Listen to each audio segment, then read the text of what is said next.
Hey everyone, I'm back to share my first recipe stamp project in my recipe book for Dianna Marcum.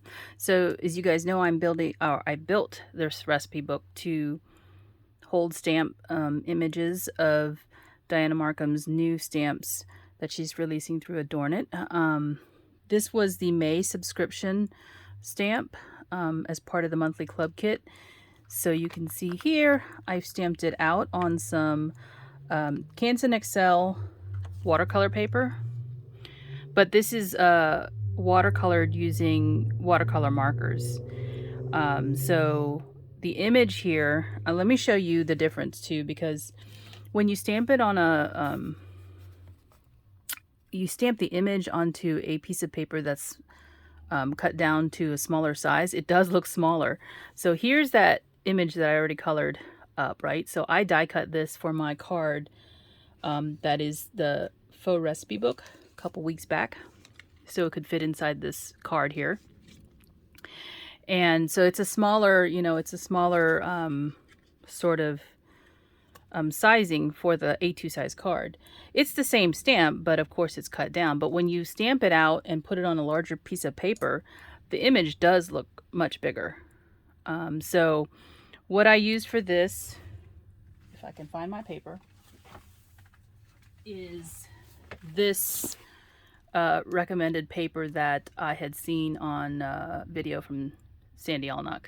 She's another very popular YouTube artist.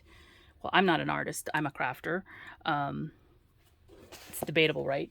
I'm more of a crafter. It's a hobby of mine.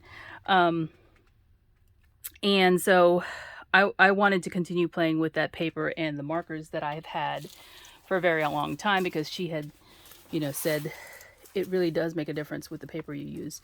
So these are the markers that I used. Again, these are Spectrum Noir aqua markers. These are not alcohol markers. They are for watercoloring. So here's the entire set that I have. I don't think they have any more colors than this, but I've had these for years. So I wanted to continue playing with those. That's how I watercolored the image. I use these are nylon brushes. I have a number of them. The white ones are the Cheap Joe's brand that I purchased recently because I wanted to, keep playing with those. And then the blue ones are the Snap Princeton brand. So there's a 0, a 4, a 2, and a 8.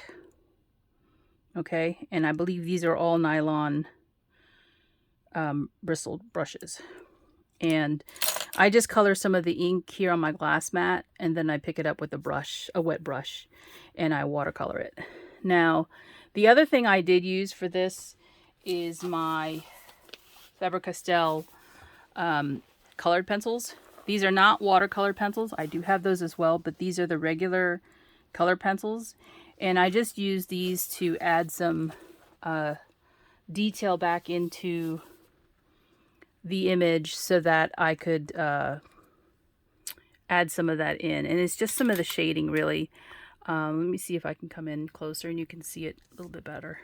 Okay, so just some of the shading in the image itself that is a little hard to get with a watercolor.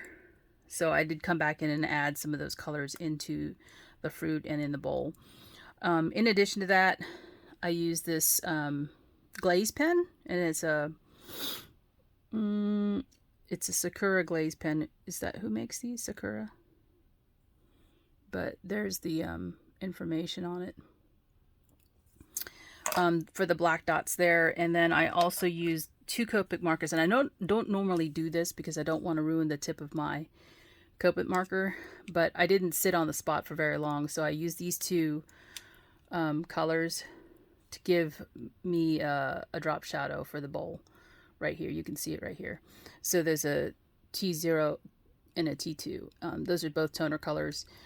Gray, the T2 is actually closer to the bowl, and then the T0 is as to feather the coloring out. The paper for the page is this Petite Prince from Doodlebug. There we go. And it's a color called Lemon Dot Stripe. On the opposite side of it is a polka dot. So that's what actually you don't see on the other side of the page. But you can see I used a die cut here, and this one was actually inspired by Jen, who is Strawberry Cream 39. She had done a project where she used a large die cut in one of her images or one of her stamps.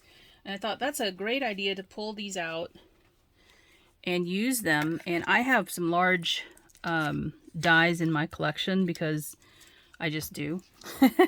So this is the die set. You can even see the image got sort of transferred to the die itself. These are some old dies that I purchased at a yard sale, crafting yard sale, and they're nesting dies, and you can make them into frames if you use the consecutive die cuts together, or you can just cut out, right? So I use this one here, the second to the largest one, to cut my image for the page. And then and here's the label. I don't know if they still have these available or if you can find them somewhere used, but this is the die set. Okay, Stacker's Nesting Dies, and it's inverted scallop covered coved rectangle, sorry, ST008 from Jillian. They are one of the main die makers in the United States. Well, they actually, some of their dies are made in China, but I think they are in the United States. I know that. So I actually, because it has in the die itself, it has a line, right? It makes this sort of etched embossing look into the paper. I use that as a kind of a frame for my watercolor. So I tried not to go past the edging so that the scallops would really show up as part of the watercoloring, the image. So I purposely tried to keep inside of those lines. I didn't do that everywhere successfully, but it's a watercolored image, so it's not meant to look absolutely smooth. If you want that, I don't think watercoloring is the right medium to use if you're looking for like a straight flat wash, because that's not the idea behind watercoloring. So you can see some spots in my image where there is like a pooling of the color, like right down in here and right over here. That's purposeful, right? And then there's some lighter spots as well. So, you just gotta play and experiment there. So to create the page, I had a scrap piece of this paper because I used this paper for my apron tag project that I posted recently. That's in a separate video if you're looking for it. But this is the scrap or the remainder of the page that I had. There's still some scrap left over, but so I had a nice size, enough to make a page for my book, and so that's what I used. Let me go back out. And so I basically, let me show you the other side of the page, because I told you I'd be making little inserts, or I'd have like a place to put notes for a recipe. So for this recipe, if you wanted to change up maybe the ingredients and try it with something else, you can make notes and put it on a separate recipe card, and that's what these are. You can see here it's pre-printed recipe cards. So I have stuck those in a flap that I created with that extra length of the paper, because originally it was a 12 by 12 sheet of paper that I had cut up. And then I also made a fold here along the binding where I punched it. This is just for the strength of the page, because this part right here is not doubled up, right? It has the image on the other side, but it's not a doubled part of the paper. This part is doubled up, and then this part is also doubled up. And again, it's just for the strength of the binding to keep that page in to the book. And so I can take it in or pull it out. And what I think I'm going to do for the book is I'm going to create a acetate sheet that's the entire size of a piece of a page, so that I can cover the image while I'm using it. So like, for instance, if I'm in the kitchen and I'm trying to make this recipe, if anything falls on it while I'm standing in front of it looking at the recipe, then it won't get damaged by any food product, you know, or water or whatever. Now, I did protect this image again. I used, because this is a water reactive media, I did use this distress glaze, micro distress glaze is what it's called, from Tim Holtz. And this is meant to be able to protect things that are water reactive, like his distress inks, because they are made to be water reactive. So I use the same thing on top of this so that if something liquid gets on it, it doesn't make the watercolor ink pool and have a lighter spot there when it dries. So that's why I did it.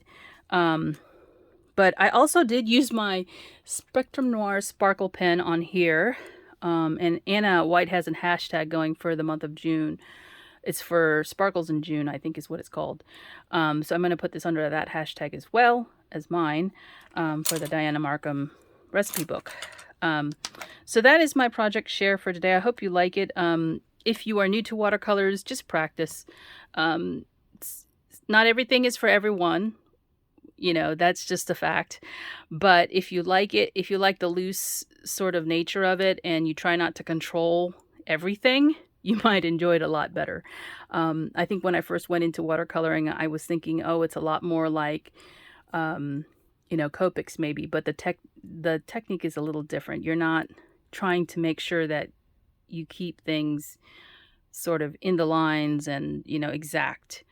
It's less exact. So for me, it's hard because I'm the other, you know, I'm the other type of personality. I like to be able to control things that are in front of me when I'm crafting like that. And watercoloring is not easy in that aspect if you're used to that. And maybe that's why some of you may have or may not have difficulties. I don't know. But yeah, try it out. See if you like it. If you don't like it, that's fine. It's not for everybody. But I'm enjoying the journey. So I wanted to share this project with you, and I hope you enjoyed it as well. And stay tuned for more projects for my recipe book.